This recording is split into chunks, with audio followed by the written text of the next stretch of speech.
Welcome to this episode of Eureka, and we are going to have a really interesting conversation with Dr S Seetha, who is the Program Director of Space Science Division of Indian Space Science Research Organization, ISRO, Bengaluru. And she has had her hand on many space programs, and she has also worked with Mars Orbiter mission. We are going to have lots of very interesting discussion. Let's take a quick brief profile about her before we start this conversation. Keep watching Eureka.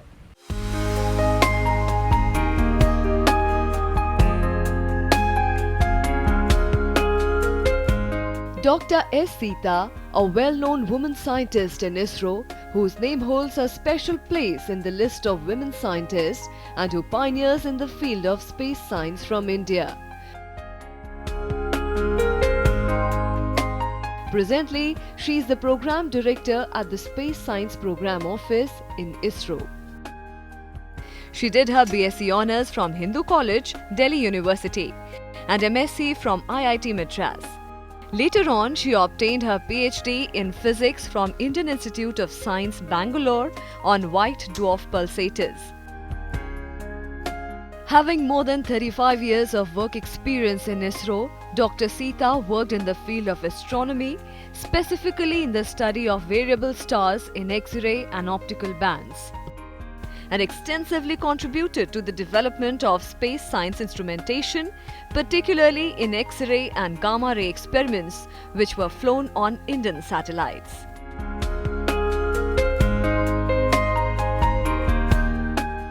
Apart from this, she played a vital role in the Mars mission project, which gave her immense popularity. And as principal investigator of AstroSat, she has undertaken all activities to ensure it is operated as the first space astronomy observatory from India. Dr. Seetha has received various outstanding awards. Noted among them is C.V. Raman Young Scientist Award in the Physics Science in the year 2003, the Best Woman Scientist for the year 2012 by the Astronautical Society of India. Let me start with your earliest part of your career. I mean, I think about 35 years plus you would have been working in this research field, part of ISRO. 35 years ago, I mean, we didn't have our own space assets doing space science. Maybe we had rockets, we had some satellites, but then we did not have our space science. What were you doing that time? Yeah, in the initial years, the remote sensing and communication satellites were the prime importance for ISRO, and space science was being addressed by means of piggyback payloads. So, before we even started on the piggyback payloads, we were doing optical astronomy using the ground based telescopes at Kavalur and also now the Aries of Nainital and later the Mount Abu telescope. So, our contribution was we developed a 3-channel photometer. See, photometry is the measurement of the intensity of the stars with respect to time. So, stars do brighten with time or dim with time. So, this we measure in the form of number of photons measured in a particular integration time, and that continues to form what is called the light curve. So, when we analyze the light curve in the form of a Fourier transform or a power density spectrum, we will get peaks which are indicators of periodic variations. That is what often people are used to when they say Fourier transform. So, peaks tell us about maybe spin periods, maybe about orbital periods and so on in these variables. So, my area of research has been right from the beginning variable stars, study of variability in stars. So, variability can occur various ways. For example, there can be two stars going around each other. Yeah. So, when the stars are aligned in same place, I mean, it will be very bright. When they are away, maybe they are not that bright. You know, things of that kind can happen. Maybe, I mean, the star itself is actually, expanding and contracting, or maybe giving out, so various things. That's interesting. You are also involved in a famous experiment of those days, which is looking at X-ray sky with the TIFR, right? I mean, can you tell us something about that? Yeah, so as I said, after the work in optical astronomy, we made this 3-channel photometer with which we got into we contributed towards what is called the Whole Earth Telescope, which is a combination of observations all over the globe on one target. And 3-channel allows us to avoid atmospheric effects. That was essential to study what you called pulsations in stars, and this led to the field called astroseismology, Okay. the study of pulsations in specifically white dwarfs. So, that was the optical work, and we also studied optical counterparts of X-ray binaries. See, the X-ray binaries are often neutron stars or black holes which accrete matter from a companion star. The companion star is observed in optical, and we try to correlate the properties of the X-ray and the optical. So, that is what we were doing, and that led us to 2 experiments in space. One was the gamma ray burst experiment, which was flown on the SROS series of satellites. This was because we wanted to fly a low mass experiment which was contemporary in terms of its science objectives, and in the 80s gamma ray bursts were to be observed by as many satellites as possible to localize them. At that time they were not known what were the sources of these stars and from where they were coming. So, the SROS experiment formed part of this interplanetary network of GRB, and we detected over 50 bursts. So, the first burst detection from this gamma ray burst was momentous, because that was the thing, and gamma ray bursts occur anywhere, anytime. So, you don't know where it will happen, when it will happen. So, it's the like detection was really momentous. Then after that, parallelly we had put up a TFR and ISRO together had put up a proposal for an X-ray experiment which needed 50 kg of payload. So, we had to wait for the IRS platform to be available, and so we went on the IRS P3, and because again this was a piggyback on a remote sensing satellite. So, we had 3 months time during the monsoon when the optical observations on the earth weren't very fruitful. We used to observe the sky. Now, this mission was very important because this was the first Indian mission when we inertially pointed the satellite to specific stars. So, that laid the foundation for the further observations on specific stars, and so AstroSat itself was conceived based on the success of the Indian X-ray astronomy experiment, which was a joint experiment of TFR and us on IRSP3. Very good. So, you had worked on initially some optical area, finding out 3 channels by which you can understand the pulsation. Second, you went into X-rays and gamma ray bursts. What else you were doing before your current task was given to you? I think somebody told me that you also had worked on Mars orbiter mission in a way. Can you tell us some experience of you in that? Yeah.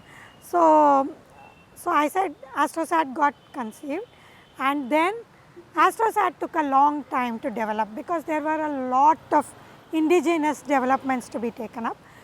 Meanwhile, the Chandrayaan-1 and the Mars orbiter mission, which were the first lunar and the planetary mission of ISRO, were developed and they were flown. So, when I came to headquarters as the program director, my role now is to coordinate all the SPINES missions of ISRO. So, in that role, I had to review the payload progress and the test and calibration of the payloads of MOM, though I was not involved in any of the design, etc. So, we were involved in this review of this, and now I am involved in the payload operations, how they should be operated, etc. That's come to a fairly well guided process now. See, you used a word like, for example, payload calibration. Many of us may not exactly understand what you mean by payload calibration. Can you give us one small example? Okay. See, these are experiments which are launched into space.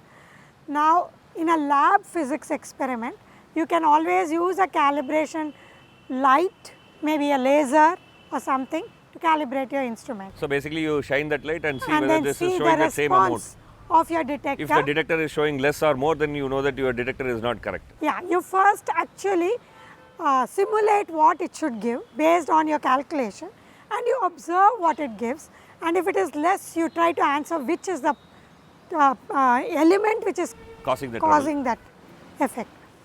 So now when we launch these payloads into space, we first do calibrations on ground, because we need to know what is the performance on ground of these experiments.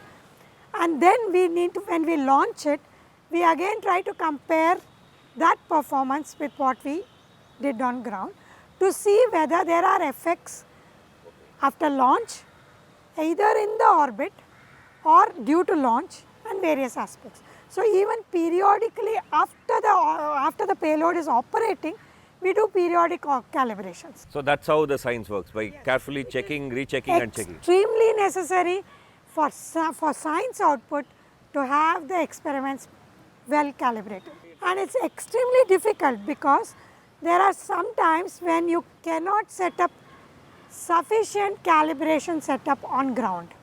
So you will have to only calibrate subsystems of the whole payload and then simulate what could be the overall performance of the payload, and then launch it and then measure only after launch. So this is another aspect. So on ground we do some calibration. Sometimes we do carry calibration sources where possible, but sometimes you can't carry it. You need, for example, in Mars orbiter mission, during the Earth orbit phases, we actually pointed to the Earth, operated all the payloads and saw the response from the Earth's surface. So in fact, a mom first observed the Sahara Desert because we wanted to have something which is very uniform in terms of its response, in terms of reflection. So that was observed for some of our calibration, though Sahara is not perfectly uniform, but that was the best we could get. And of course the Mars color camera, of course we could get several features which we demonstrated.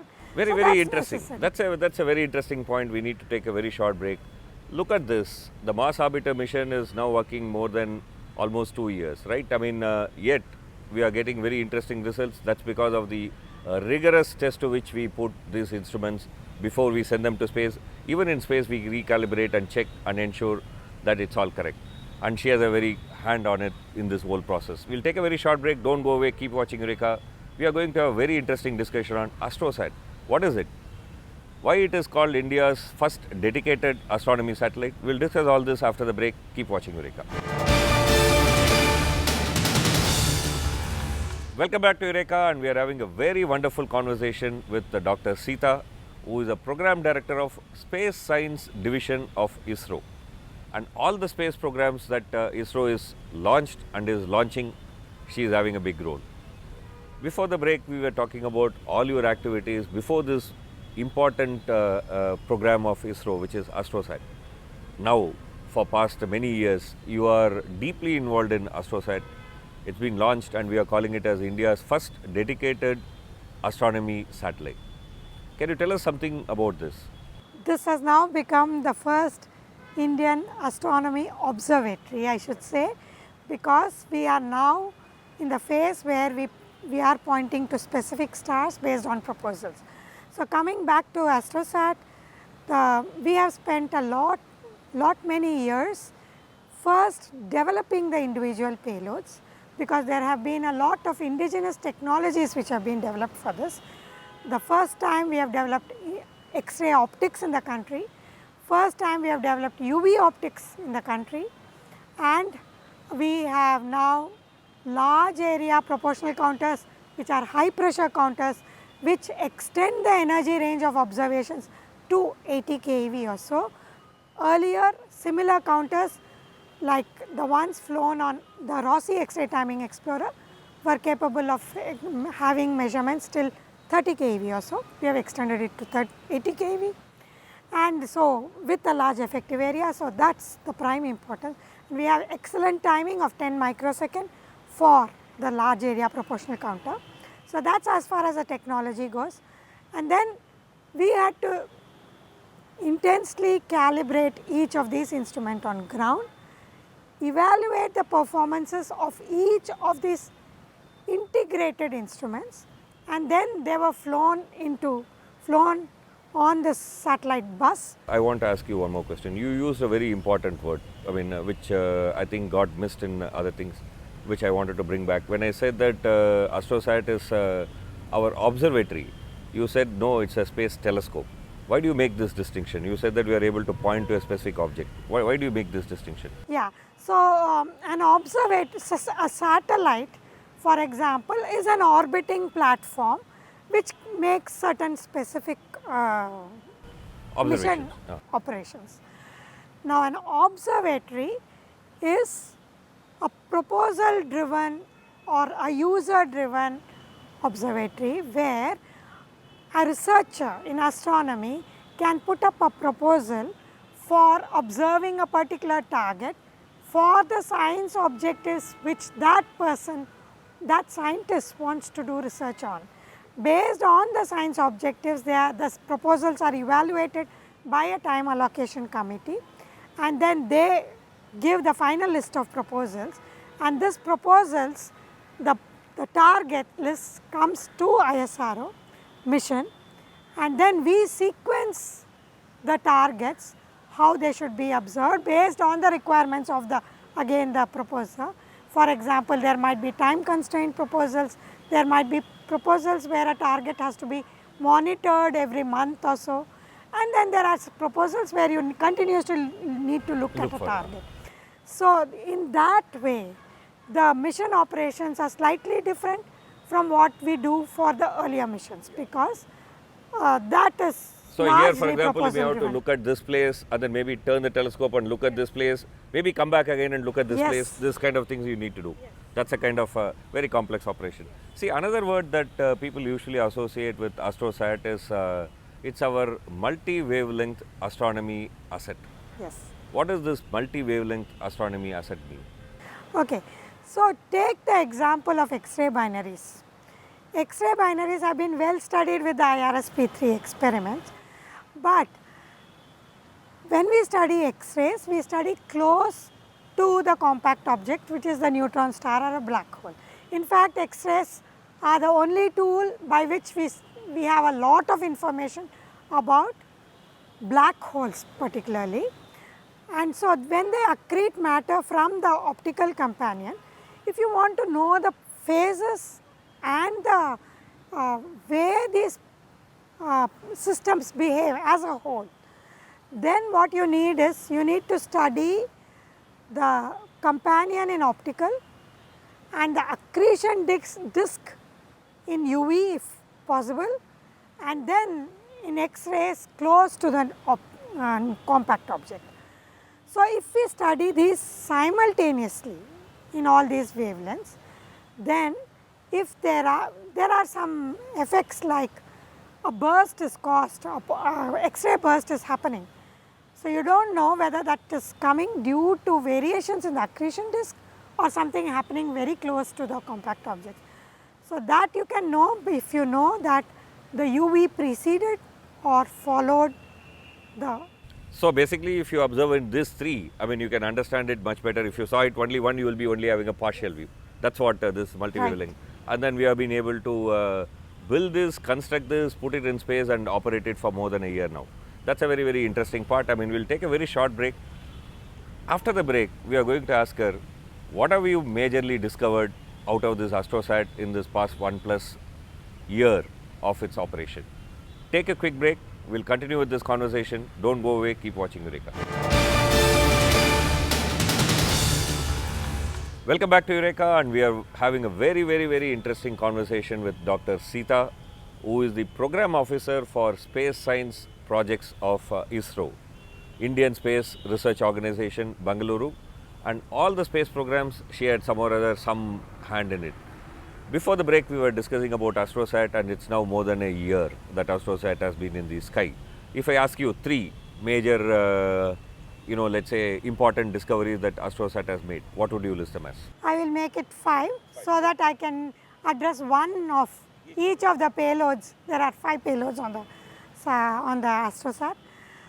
So the first thing is the UV imaging telescope. We now have actually very well resolved images of galaxies, much better than the earlier experiments. And in a galaxy called NGC 2336, we have resolved some unresolved components which are found to be galaxies. And then we have 2 stars resolved in an open cluster called NGC 188. One of them was conjectured to be a binary. We have now proven that it is indeed a binary with a blue straggler and a hot, which is a hot component, and a cool star. So that's one of the discoveries from UVIT. The second is the large area X-ray proportional counter LUX-PC. We have found high energy, high frequency QPOs from this satellite, and this is in GRS 1915, which is a very nice object. Many astronomers within the country are extremely keen on observing this target. It is called a micro quasar because it mimics an AGN in many respects. Then we have the soft X-ray telescope. I said the indigenous development of X-ray optics. We have imaged some of the supernova remnants. We have compared its calibration lines, the elemental lines of a supernova with other satellites, and we are finding it perfectly well, and it extends our soft X-ray energy range to 0.3 kV. So, we are hoping to detect ion lines using the soft X-ray telescope. And then we have the cadmium zinc telluride, which is meant for extending the energy range from 10 kV and beyond right up to 100 kV. And in that respect, it has observed the hard X-rays from crab, and it has also detected polarization from crab. So, that is one of the results which is being submitted for proposals for publication. And we also have polarization results from gamma ray bursts. So, coming back to gamma ray bursts, about 100 kV, the cadmium zinc telluride becomes open field of view, and so it can detect GRBs from any direction. It can't localize, but we have been able to detect polarization from some of the bright GRBs. These are the 4 payloads which are co-aligned on AstroSat. They observe the same target. Now, with a view axis perpendicular to it, we have what is called the scanning sky monitor. So, that scans the sky to see if any of the X-ray objects are going into outbursts. Okay. So, that has detected the crab in its first observation, and based on an astronomy telegram, we also went and pointed towards one of the variable stars called the 4U0115, and it detected it in outburst, and we have also found the spin period. So, we are looking forward to many more detections of new detections from AstroSat of X-ray transients from that instrument. Very interesting, and then 1+ years still it's working well and it's giving very interesting results. That's sum and substance. Now, if I talk about future, you are the program director for space science program of ISRO. AstroSat is perhaps our major step forward.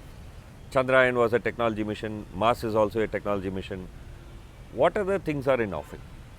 Okay, right now coming up is Chandrayaan 2. It has a orbiter, lander and a rover. We have designed payloads for all the 3. However, it will again be a mix of a technology performance mission plus a science mission. And then we have after that the Aditya L1.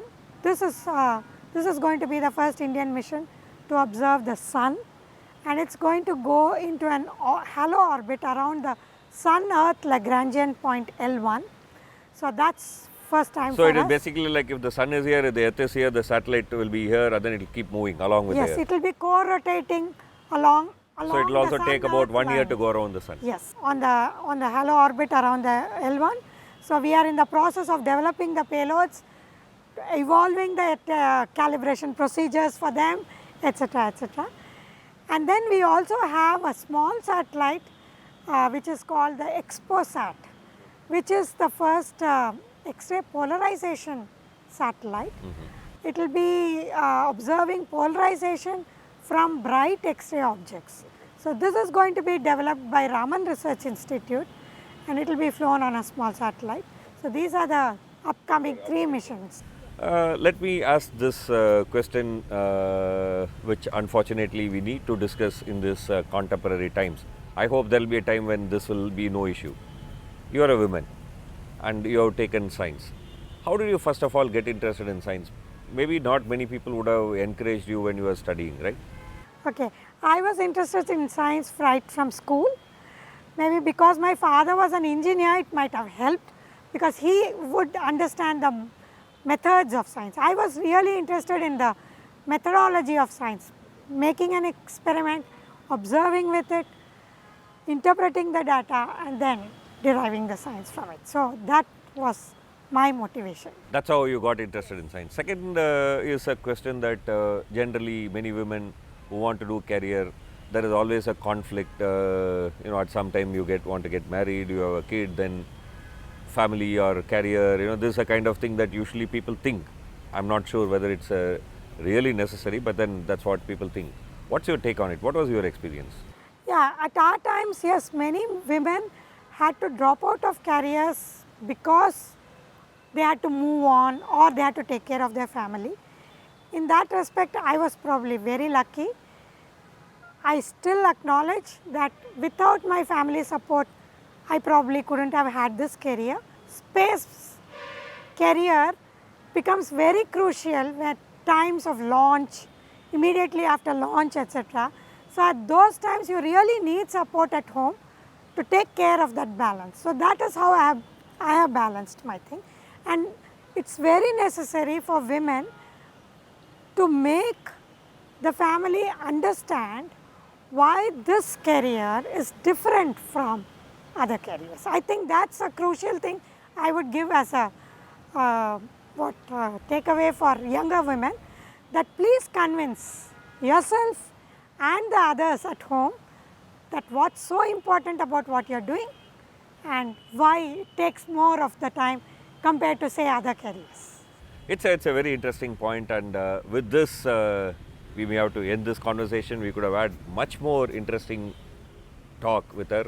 There are a lot more to talk, a lot more of our experience, but then time is short.